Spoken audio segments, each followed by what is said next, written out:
I can post it later as a video. It's just easier for me to do it this way. So feel free to jump on and comment if you're a subscriber. I just wanted to go through this because I just started my period.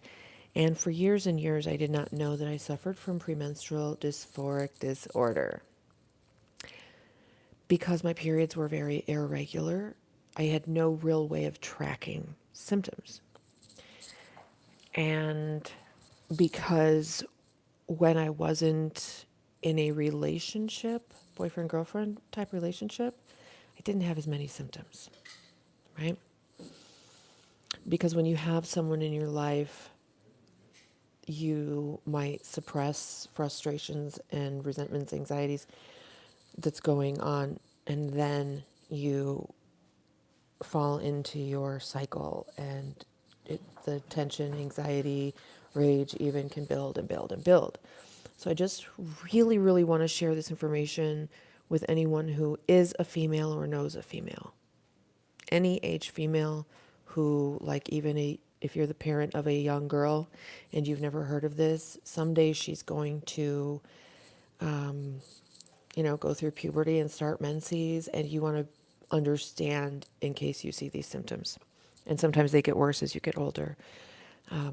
Premenstrual dysphoric disorder, or PMDD, I'm just going to read from my computer, is a chronic mood disorder. I'll turn you around. Is a chronic mood disorder that causes severe emotional, cognitive, and physical symptoms during the luteal phase of a woman's menstrual cycle. Buddy, stop. PMDD is a more severe form of premenstrual syndrome and can cause significant distress or impairment in menstruating women. Symptoms can include mood-related symptoms, extreme sadness, hopelessness, irritability, anger, anxiety, panic, mood swings, lack of interest in daily activities and relationships, and feeling out of control, trouble concentrating, breast tenderness, bloating, headaches, joint or muscle pain, and weight gain. I mean, that's putting it lightly for women that have these physical symptoms. I don't have the physical symptoms all the time. Mine are primarily the mood disorder aspects of those symptoms. And when they say like breast tenderness, if you've ever experienced premenstrual dysphoric disorder or very bad PMS, like 1 month of your life, that breast tenderness is kind of more like hot needles. The cramping can be more like childbirth. Thank God I don't regularly suffer from that stuff. But the mood stuff can be really bad. And I heard this described by a nurse this way. She said, women with PMS, they might, get up, feel like crap, get ready for work, feel like crap, go to work, feel like crap, come home, feel like crap, go to bed, get up, and they're better after a couple days. Now, women with PMDD might get up, might go to work. If they go to work, they might get fired. And if they, then they come home, and then if maybe road rage on the way home, come home, get in a fight, break up. I mean, it just can be a whole cascading effect. Now, the way premenstrual dysphoric disorder is diagnosed is the pattern of destruction. So for me to have irregular periods, there was no pattern of destruction that could be detected because my periods were so irregular. And once they became regular, then I could see the pattern of destruction. And it seems like when I got into perimenopausal area, that's when they started getting really, really bad. And then I got into that like 1% of unalivers, if you know what I mean. And at that point is when I realized I didn't have the luxury of trying to deal with this holistically. I had to get on meds. Now, the current medications that work best for most women, from what I understand, is Prozac. It works very differently in women with PMDD than they treat with depression. The way that it's delivered is as needed during the luteal phase, as a woman is feeling that tension, internal tension and rage mounting, all of those things. And you can watch a woman like this as monthly her life falls apart. And then a couple of days after her period starts, probably she like blah, blah, blah, and snaps out of it and gets her life back in order. And then it's like 10 days after the first day of your last period, right? So if you are still having symptoms 3 or 4 days into your period, and then you ovulate 10 days after your next period, you're only getting 7 days, 6 or 7 days of feeling normal. Okay, so then you ovulate, and usually when women ovulate, they're very horny. And then once that ovulation, once that's no longer viable and you're no longer really fertile, that's when those mood disordered things start coming up and bubbling up. Now I can feel it like a flipped switch. It's like 1 minute I'm happy and loving and feel very relaxed inside. And then literally I turn around and it's like, and everything changes. And, when I was younger and didn't really realize it, I just felt like I was reacting to all the stuff around me that wasn't right, and I felt very justified. The stuff I was reacting to was real stuff that needed to be addressed, but not like that. Bottling things up for half the month and then not being able to keep it inside and then exploding. So it's the pattern of monthly destruction that is the indicator of PMDD versus PMS. In bipolar, it's not going to be a monthly pattern of destruction, but lots of women have been misdiagnosed with bipolar when it was really premenstrual dysphoric disorder. Now, I want to talk about, okay, let me back up here.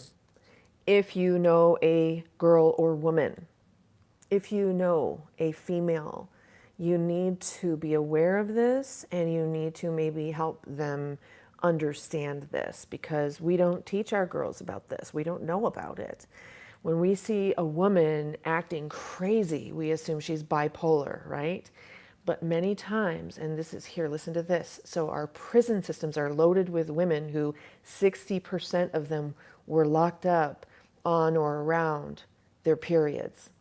And we could track monthly, like depending on how long they're in lockup, we can track monthly to see if they're the trouble starters, right? If they, you know what I mean. It's a mood disorder. You don't want to have a mood disorder when you're in jail, I suppose. I mean, I've never been in prison. I just have read this research. Now, here's the thing. This is happening in the United States, while in Australia and the UK have recognized, hi there, Ahmed Akbri, have recognized the fact, and when they get a woman in the court systems who is showing signs, they do an assessment, and then they know how to treat that. So one woman in the UK, for example, was diagnosed with PMDD and mandated by the courts to eat 3 meals a day. Because there's lots of things that happen when we go through this. We stop taking care of ourselves. So, sorry about my camera movement. Maybe I can put it here.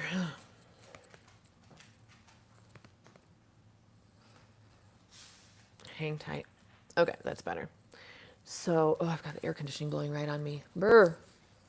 Hi, everybody. Thanks so much for joining me. If you're just coming on, you might want to just rewind a couple of minutes to get the gist of what we're talking about. But basically, I really just want to encourage everyone to learn about premenstrual dysphoric disorder, because we all know women and girls, but we don't all know about premenstrual dysphoric disorder, and it can end very, very, very badly for women and their kids.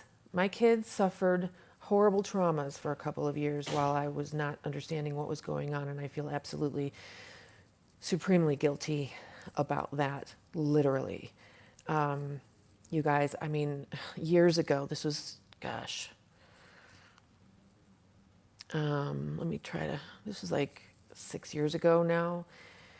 And I don't know what's going on, Ahmed, and why you're commenting and retracting, but let's just calm it down and we're just going to keep talking here. Thank you for being on. I appreciate you. So, okay, let me regain my train of thought here. Yeah, so it was getting so bad. Researching it, understanding it, it's just now coming to the forefront because there have been some female celebrities. After many years of researching and trying to understand what was going on, and I have a bunch of video footage from over the years of capturing myself in the throes, and it's like really hard to put yourself on camera in those moments, but I knew that it was going to be valuable once I edited it into something and started sharing it with people, which I still haven't done because, I don't want to be perceived as someone who is crying on camera or freaking out on camera in order to get attention. This is not good for me. Like, to be like, if any one of these videos went viral where I'm talking about how my behavior used to be really horrible, that's really not what I'm looking for. I'm a very private person. I enjoy my anonymity, but this has to be talked about. And I was, for some reason in my feed, I was seeing all these videos about PMS. And it's just so cute. It's like, oh, you want chocolate and you've got cramps. That's cute. With a woman with PMDD, it looks completely different. And it's just, that's why I want to put that, the videos together. Let me get back on track here though. So if you know a woman who acts crazy sometimes, if you know a girl who's heading into puberty, you know, just be very aware. There are things I've discovered that help so much. And I was able to go off of the pharma meds, which saved my life. And I'm not kidding about that. I went through 3 months of trying to unalive myself. Women, there's only like 1% of PMDDers who get that way, who have the unaliving desires and try to do it. And they usually fail a few times. And the reason is, and when you call like an unaliving hotline, they ask you like how you would do it. And if you don't have a plan, they don't take you seriously. So I did call one of those hotlines, and the woman was like, okay, well, I'm going to go take another call. So, and I realized no help is coming. And so I quit reaching out and asking for help. Even among my family, I was like not getting help. So I quit wanting help, and I just started realizing that I wasn't succeeding and I had to make a plan, and that's what happens. Women with PMDD, that when they get to that point, they quit asking for help, they appear normal to everybody else, and they make a plan. Because when you are it's so impulsive. They're a normal, happy woman. Their little face hits. They start going more and more crazy day by day and being triggered more and more and having more and more mood problems. And like one day they might be like, I've had it. And then they try to do something, but they didn't have a plan. It doesn't work. It's actually really harder than you think to unalive yourself. And I'm really not trying to scare. No, I kind of am trying to scare people, but I'm sorry. Okay? But I want to show you. And it's a trigger warning, okay? Because I'm going to show you something.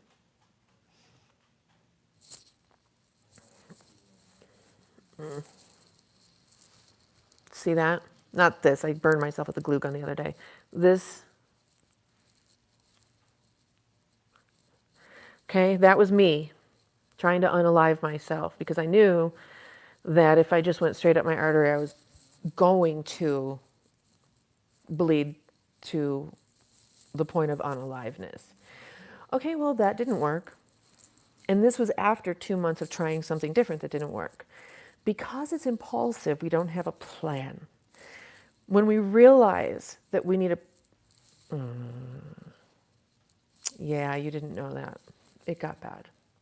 That was when I realized I had to get on pharma. I had to have help. So I went to my doctor and he was like, "Ooh, you're playing with fire. What do you think I'm cutting?" "I'm not playing," I said.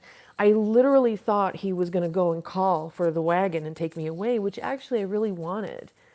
I felt like I needed to be protected from myself, and my kids needed to be protected from me. And my little guy, like really, guys, I traumatized my children. I wasn't physical with them, but I would get rageful and like, throw things, I guess. I don't really remember doing that. Thanks, girl. But my son, who is now 14, you're going to make me cry if you keep doing that. Stop it. My son, who is now 14, when he was maybe 6,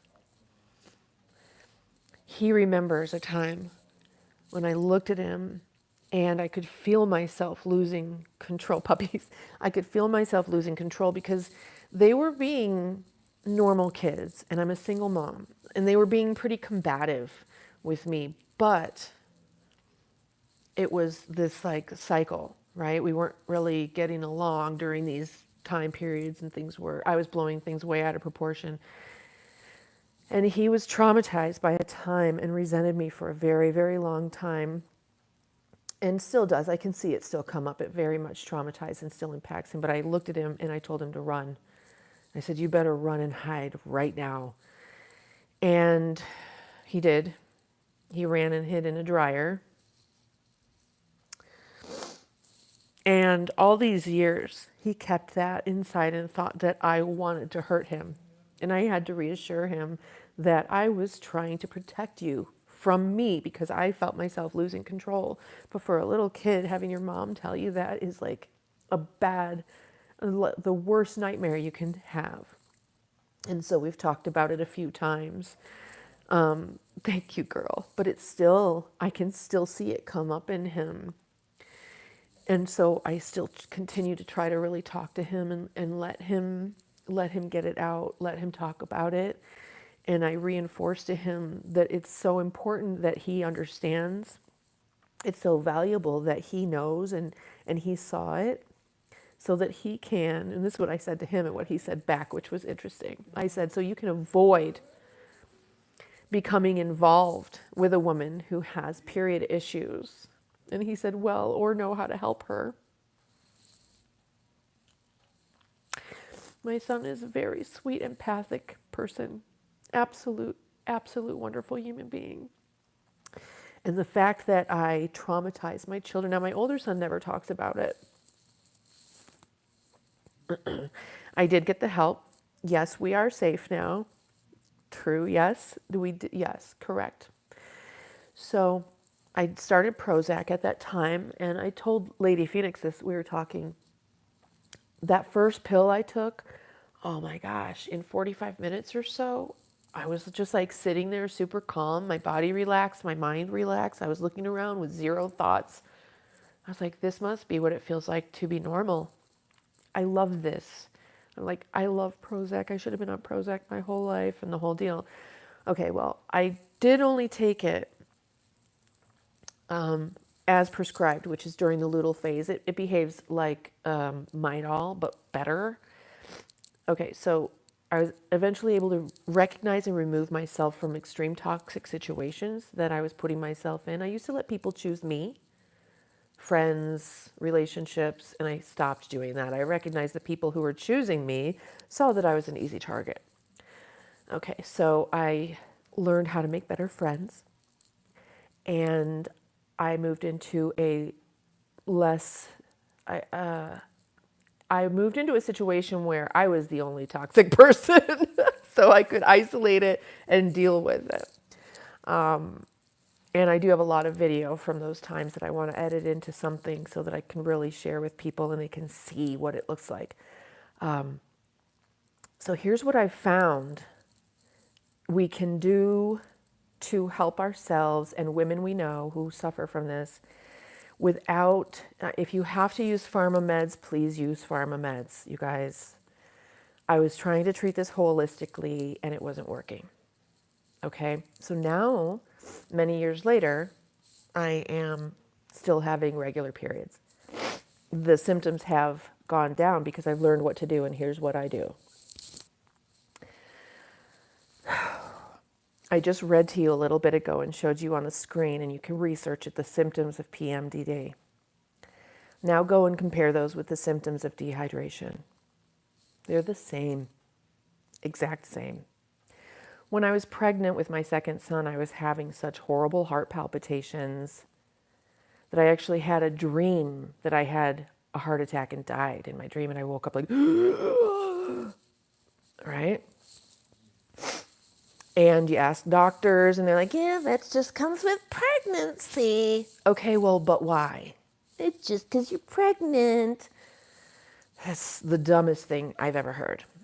Luckily, and as per my luck, this is something that happens to me a lot. Like I just stumble upon that key piece of information. So I was in the store one day at the checkout line. There was this little tiny book for like $3 on sale about magnesium. Something about that.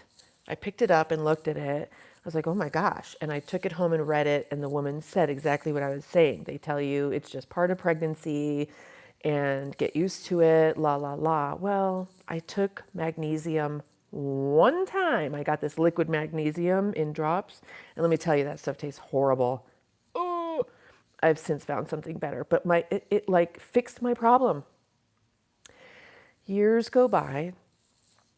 I start having, now I've years go by, PMDD undiagnosed, no clue, because my periods were irregular till my son was born.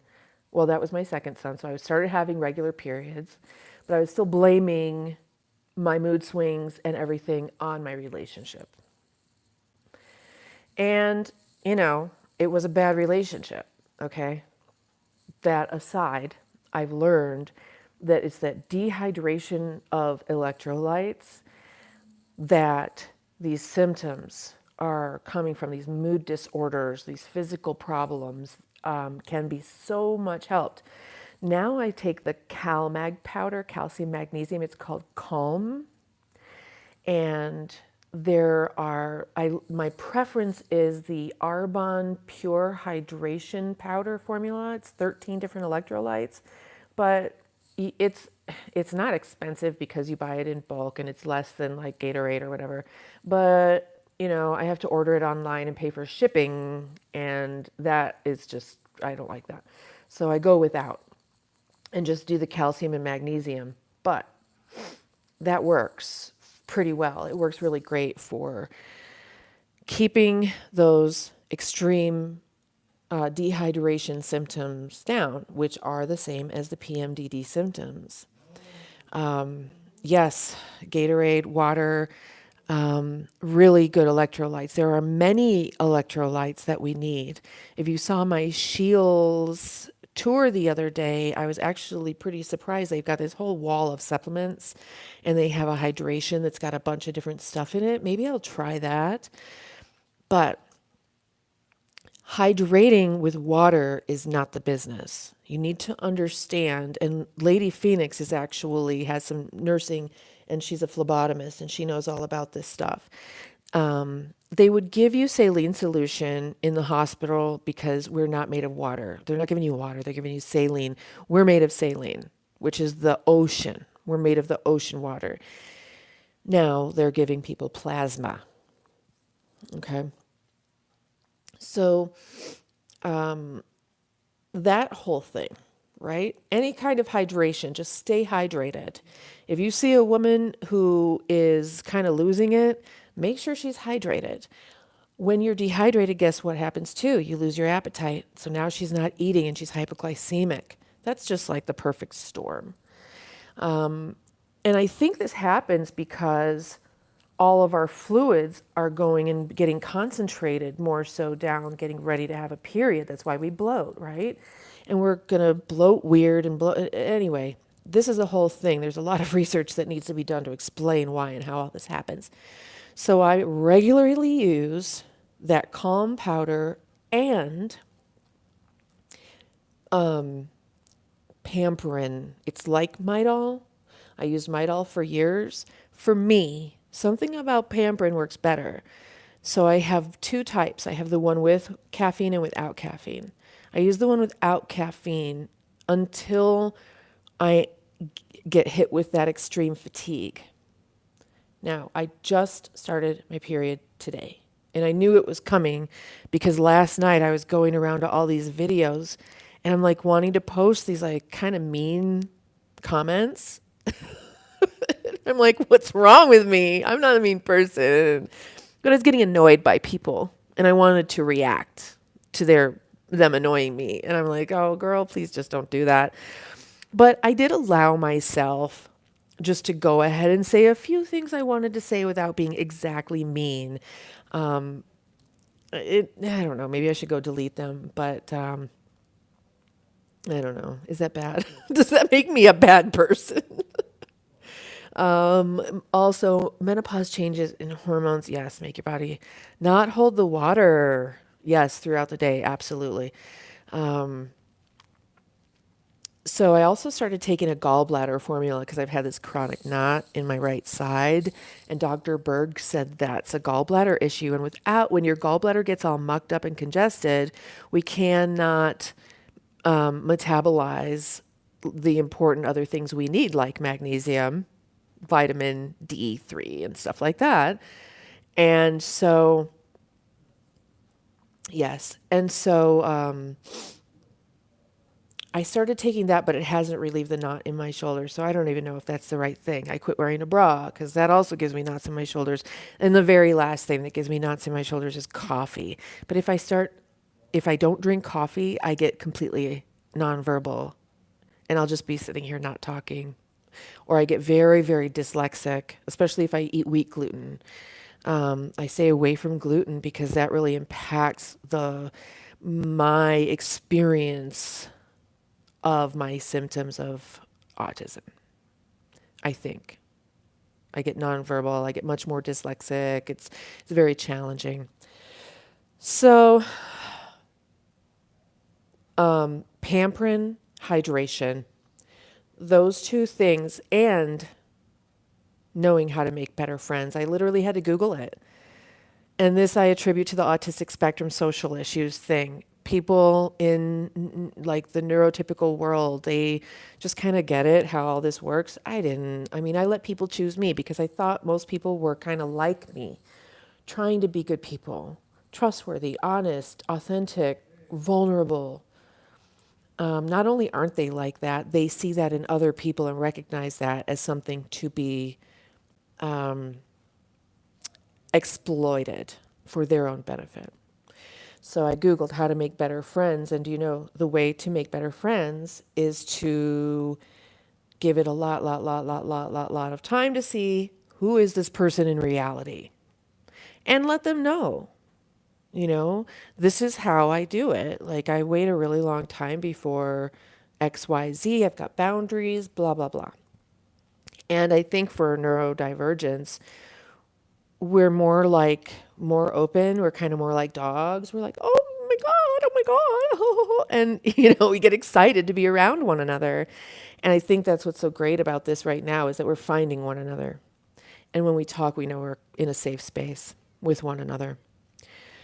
But B and C vitamins are water soluble, so it's okay to take more of those because our body can get rid of it. Yes, yes.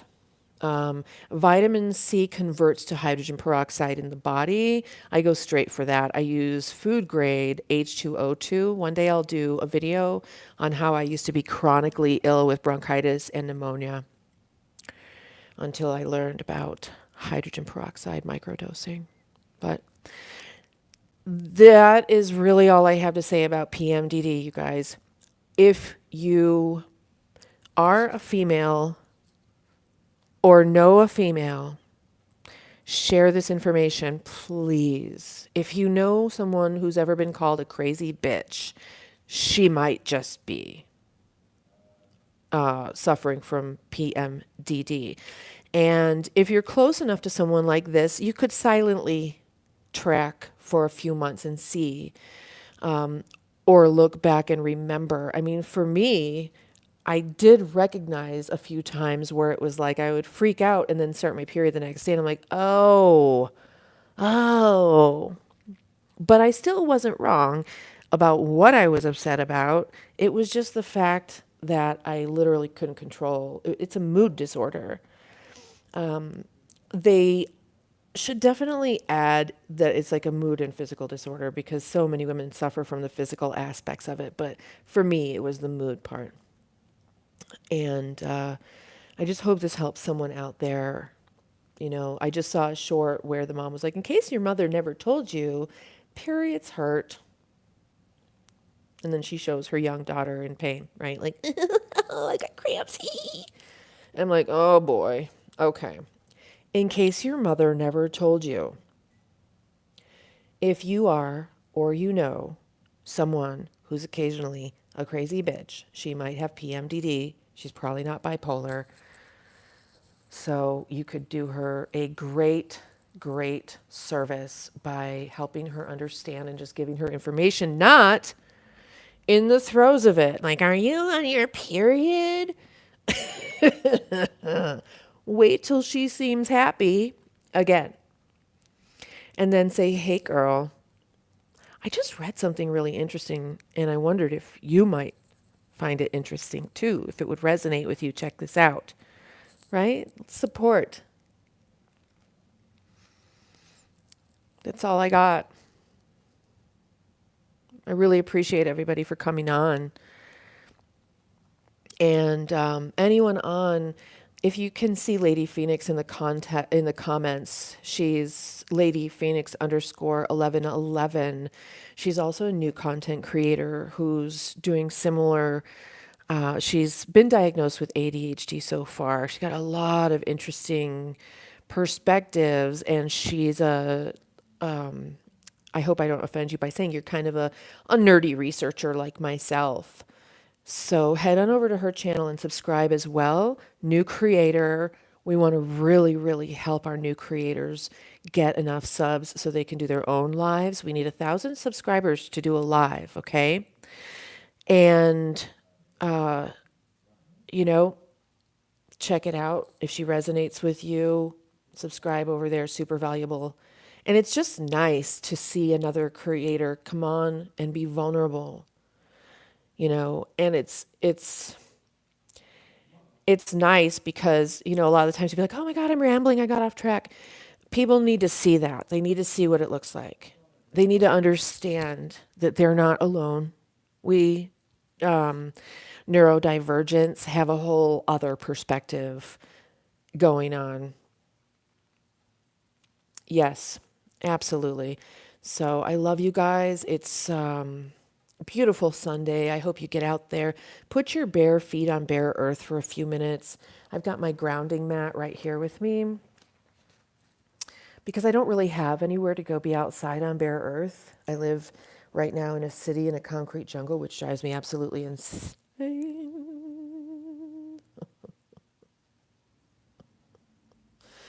I'm a nature girl. I need to be outside. I would be outside all day long. Die Hard. Die Hard? Bruce Willis? I did see Michael Douglas in, what was it called, Falling Down, where he freaked the fuck out. I really related. If you ever want to see what PMDD looks like, but in a man, men, I'm not saying men have it, but watch Falling Down. The dude on the airplane told him to squish his toes in the carpet. For what?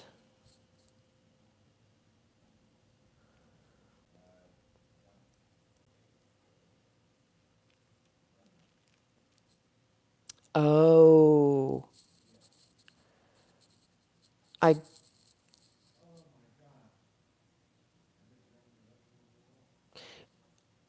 okay. That's interesting. I do know that if you are jet lagged and you put your bare feet on bare earth for a few minutes, it calibrates your circadian rhythm to that time zone. I mean, I imagine the floor of the plane would be grounded. That's interesting. I don't know anything about that, but yeah, having a grounding mat. I can't sleep on it though. It gives me horrible sleep. So, but yeah, please get some sunshine, breathe some fresh air, put your bare feet on the ground. If you know anyone who's struggling in any way whatsoever, try to get them outside with their bare feet on the ground. Huh, that's interesting. It's interesting, right? And that was so long ago.